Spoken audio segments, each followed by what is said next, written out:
राकेश त्रिपाठी, देखिए चुनावों का ऐलान जो है, तारीखों का ऐलान होने वाला है। एक तो ये आज की बड़ी खबर है और दूसरी खबर ये है कि टीवी9 भारतवर्ष एक बहुत बड़े सैंपल साइज से ओपिनियन पोल रखने वाला है चुनावों को लेकर के। पब्लिक का मूड क्या है, पार्टी का मूड क्या है, बीजेपी के कार्यकर्ताओं का मूड क्या है?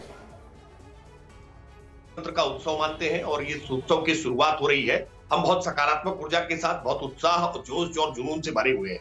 नरेंद्र मोदी जी तैयार हैं, भारतीय जनता पार्टी तैयार है, हमें लगता है उत्तर अब देश की जनता भी तैयार है।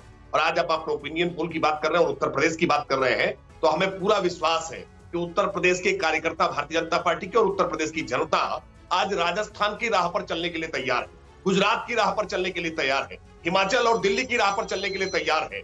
हम आज उत्तराखंड की राह पर चलना चाहते हैं, जहां 100% सीटें भारतीय जनता पार्टी की झोली में जाती है। उत्तर प्रदेश भी इस बार 80 की 80 सीटें भारतीय जनता पार्टी की झोली में डालना चाह रही है कि 100% सीटें जैसे इन राज्यों के जिनके मैंने नाम गिनाए यहाँ भाजपा जीतती है, वैसे ही 80 की 80 सीटें यहाँ जीते। और ये बात इसलिए कह रहा हूं क्योंकि विपक्ष की जल गई है एकता की रस्सी, भाजपा यूपी में जीतेगी 80 में 80।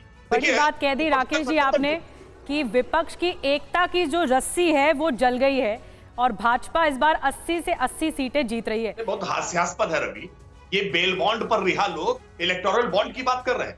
अभी अभी बेल बॉन्ड भर के आए, आपने बताया अभी अभी कि 15,000 के मुचलके पर अरविंद केजरीवाल छूटे हैं। वो अरविंद केजरीवाल जो भ्रष्टाचार के खिलाफ दिल्ली के रामलीला मैदान में कसमें खा रहे थे कि भ्रष्टाचार का आरोप लगते ही राजनीति से संन्यास ले लेना चाहिए, इस्तीफा दे देना चाहिए, आज आखिरकार कोर्ट के निर्देश पर जब कोर्ट का चाबुक पड़ा तो हाजिर होना पड़ा है। कह रहे थे राजनीतिक ये संबंध है, लेकिन आज रुक जाइए, कंप्लीट करने दीजिए। आया तो हाजिर होना पड़ा। मैं दूसरी बात इलेक्टोरल बॉन्ड को लेकर के स्पष्ट तौर पर कह दूं, मुझे लगता है कि इस बात की स्पष्टता, झूठ के पांव नहीं होते हैं, झूठ चल नहीं पाएगा आपका। आपने राफेल पर भी ऐसा ही झूठ बोला था, आपके सारे झूठ पर राफेल पर राहुल फेल हो गए थे। और मैं फिर आज कह रहा हूं, इलेक्टोरल बॉन्ड को लेकर के आप जो झूठ फैला रहे हैं ना भाई, 6,000 करोड़ के इलेक्टोरल बॉन्ड भाजपा को मिले हैं तो 14,000 करोड़ के इलेक्टोरल बॉन्ड विपक्ष को मिले हैं। ये विपक्ष बताए, ये इलेक्टोरल बॉन्ड के माध्यम से बताइए फिर नवीन गौड़ साहब, ये